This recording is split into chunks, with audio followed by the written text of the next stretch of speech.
Got a nice little rainstorm happening outside here, but I want to talk about Tri-Brigade today. You guys have noticed there have been some pretty big shifts in the metagame as of late because it looks like people figured out the Tri-Brigade formula. So let's dig on into Tri-Brigade Takeover, shall we?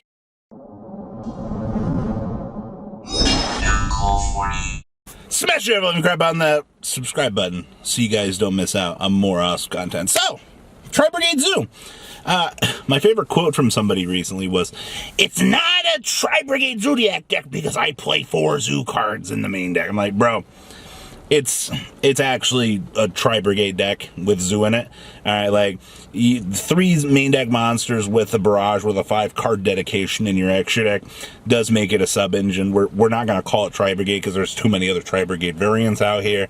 So, yes, it is Tri-Brigade Zodiac, no matter what people think or not. That's kind of how that works.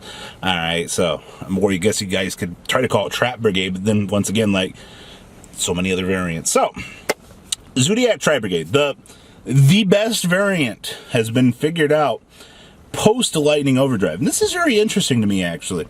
So, every event that I've seen so far, there's been a decently large amount of this Tri-Brigade deck to a degree. So, the breakdown of the deck kind of goes as follows. So you play the 3 Zodiac monsters in the main deck. You already have access to Tenkies, so those are kind of already built into the deck for you. You have 1 Barrage, so it's technically 7 Zodiac cards. Then you play a 4 extra deck package, alright, and you play 1 Zeus. So 5 cards dedicated to the Zoo engine. You have your Tri-Brigade package, which is, you know, Fractals, Kits, Nervals, all that stuff. You guys can look back at some of the other lists that we've talked about. And then you also kind of have, what is it? Some traps. Whatever traps you want to play, you have strikes, torrentials, trap tricks, revolts. Basically, it's Trap Brigade with the Zodiac package. So you basically take the best of all worlds with this deck. You get the board-breaking capabilities of Zeus. You get the consistency that enables Tri-Brigade. And you have actual traps to make the deck consistent. So what happens when you put all of this together into one nice little package? Well, you have currently what is becoming one of the, if not the best deck in the format right now. Now, when you look at this deck, when you have all 3 of these things, the real competitor against this deck, I kind of think is like, well, Praying Kids is just troublesome, so Praying Kids against the deck is really good. You have Dragon Link. Dragon Link boards can be really, really bad, but after current innovations, looking at this out of last weekend, I started to see that these Tri-Brigade decks remaining the Dark Ruler no more. Which means that you can Dark Ruler no more, break their board, and still reliably have a Zeus. That means that we can go even harder going second, actually, with this deck, which actually just means that this is even better. Alright, so, wait a minute. So, control, trap back row, and the ability just to generate infinitely large monsters through you guys, and then interruptions through the opponent's turn with this. Well, that is probably the reason why this deck is doing so good. Alright, 3 aspects of the game. Trap cards have needed to see play. Eldritch was already phasing out of the metagame. I'm sorry Eldritch players. As much as I love Eldritch as a deck, I know a lot of the player base is really happy to see that this deck is kind of taking that step back from today's metagame and taking that back seat. Alright? It is a good thing. Alright? But now you've got the new bad boy in town. Alright? Tri-Brigade is getting even better here. Now this is where things get a little bit more insane here. So recently, we've seen that some of the builds are playing the Stormwind Barrier statue. Some of them aren't playing Stormwind. Quite honestly, Stormwinds is... Now, in terms of more recent innovations, we've seen, besides Dark Ruler no more, you've seen these builds that are playing Barrier Statue of Stormwinds in the deck.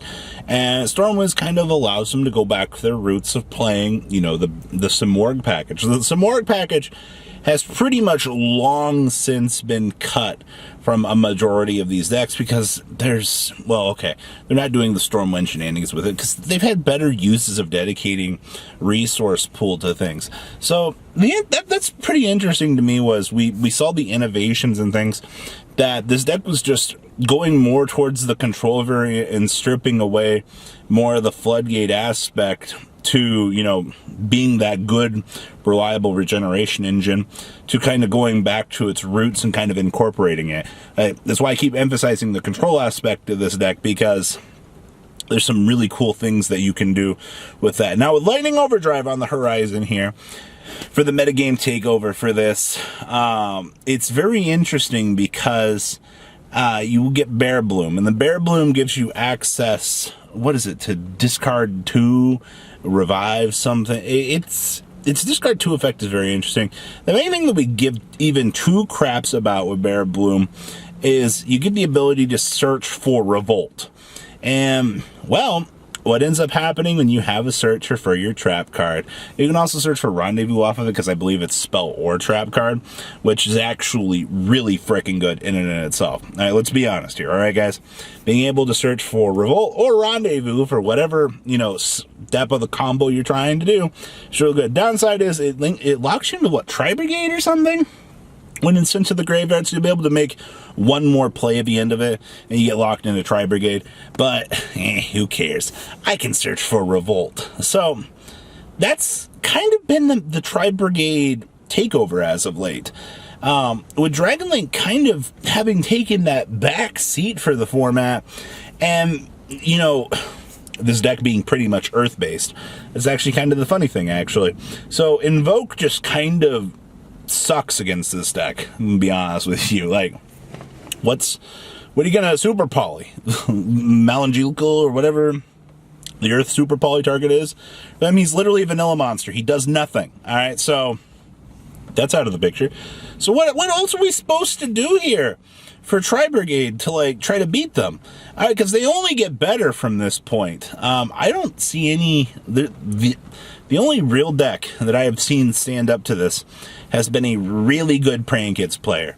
And when I say a really good Praying Kids player, it's only if they don't have a lot of back row to disrupt. It's actually kind of funny because we're already seeing Tri-Brigade going to more of that trap-heavy side of things for the control variant, which means that, well, sorry to our dear friend over here, the Praying Kids player, the deck's adapting and rounding itself out here to handle its worst matchups. So I do think a Praying Kids player in the right direction here is a good thing to play against the deck. Also, I think back row oriented decks that can deal with the summon. The problem is the deck has an extender that does give the ability for them to summon more, so you would need ways to interrupt multiple layers of summons. The cool thing is Eldritch has a decent matchup against it. The Eldritch matchup is kind of interesting, at least in my regard, because, like, yeah, you can pop with Conk, but, like, they can still summon the other extender. The best you can do is remove pieces from them, but you're going to need ways to stop those revolts, because as soon as a revolt goes off, back comes all these guys. They now have resources generated again to re-slam you in the face. So, like, even your Eldritch matchup isn't necessarily the greatest. Alright, it's just, they're all multiple different types of elements. It's very interesting. I love this, man. Like, when you can pull the best elements of control, regeneration, and explosiveness all into one little package, that's kind of what you're sitting on right now. How long will this go on? I'm not sure. Especially, I mentioned Bear Bloom already, but the inclusion of Bear Bloom back into the meta can allow them to kind of play, like, more of the explosive variants now. But we'll have to wait and see if the control variant will hold on, or if they'll kind of degenerate more towards what they were doing previously in the metagame. So, will the barrier statues stick around? I'm not sure. That might just be a hot tech at the moment. I think the Dark Rule of No More is something that we might see. It depends on your tournament. If there's a lot more Tri-Brigade that starts seeing more play, the Dark Rule of No Mores might not have the most value in this particular deck. You also have, well, you have to make the decision tree here of, do I want to play Bear Bloom or not. You should probably be playing Bear Bloom.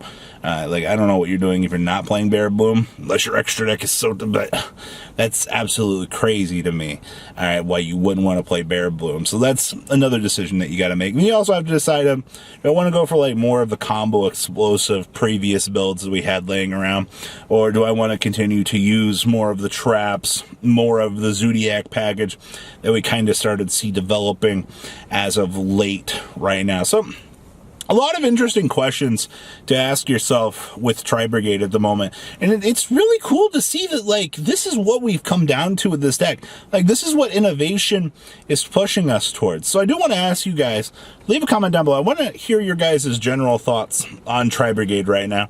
I've already heard some hot takes, and I mean, people already want to put Fractal to 1. Which was interesting. Like, already? Like, you already want to do something to this deck, and it's just now bumping its way up the metagame at this point in time. So I'm kind of curious about that as well. Like, maybe Tenki back to 1 for consistent. I don't know. It's interesting to see what the player base thinks about this. I really do hope that Tri-Brigade post Bear Bloom doesn't ruin the meta too crazily. I do know it'll be a tier 1 deck, but that's a story for another day. So yeah, guys, leave a comment below. Tell me what you guys think about the whole Tri-Brigade situation. I look forward to reading the comments, and smash the ever-living crap out, subscribe button so you guys don't miss out on more awesome content. Have a good rest of your day, guys, and enjoy Tri-Brigade. Thank you, patrons, for making the ride never truly end. Without you guys' support, well, I would probably be doing Truffle Shuffle videos for a living. Guys, please check out VanCool40 for all of your Cardfight Vanguard content brought to you by MCool40. And if you are looking to pick up singles, check out mcoolgames.com for your trading card game needs. Thanks for watching, everybody.